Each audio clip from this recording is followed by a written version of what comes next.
All right, so we know this year that 78% of all mortgages have been refinances. Interest rates have come down even further from where they were to start the year. In fact, they've hit 40-year lows. So many of us that have debt are asking ourselves the question, should we refinance? And I think that's a very good question, and we're going to address that question here today. It looks as though you can get a 30-year interest rate as at the date of this recording, which is August 12th, 2010.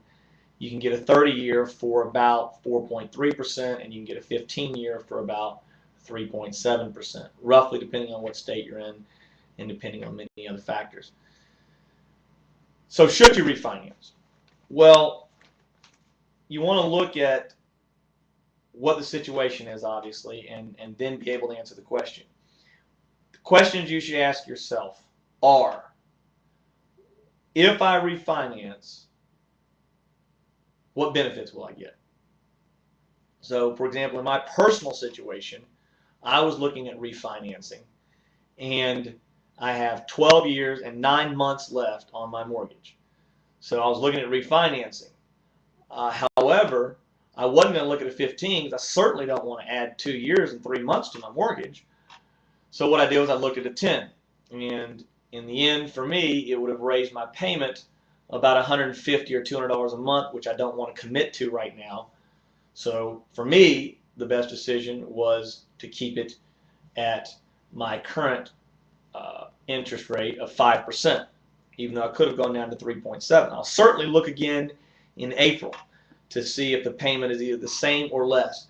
But the idea that you want to ask yourself, and the question you want to ask yourself concerning refinancing, is first of all, what type of mortgage are you going to get? And some are better than others. Whether you're looking at a 5-1 ARM, or a 10-year, 15-year fixed, a 30-year fixed, and interest only.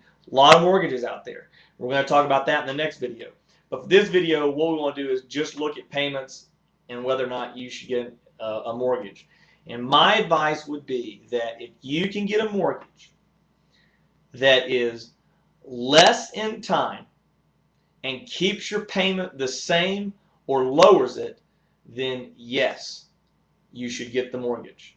However, I would not recommend getting a mortgage that's going to stretch your time out. For example, if you have 23 years left on your mortgage and you want to go and get a 30-year, that's going to add 7 years to it.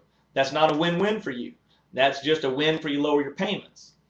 But you can lower your payments anytime. If you keep a mortgage and pay it for 10 years and you refinance at the original duration, then of course the payment's going to be lower. So look to see if you can lower the payment, yes, but more importantly, make sure that you don't have any longer of a duration of a commitment, because the sooner that you and I get out of debt, the better.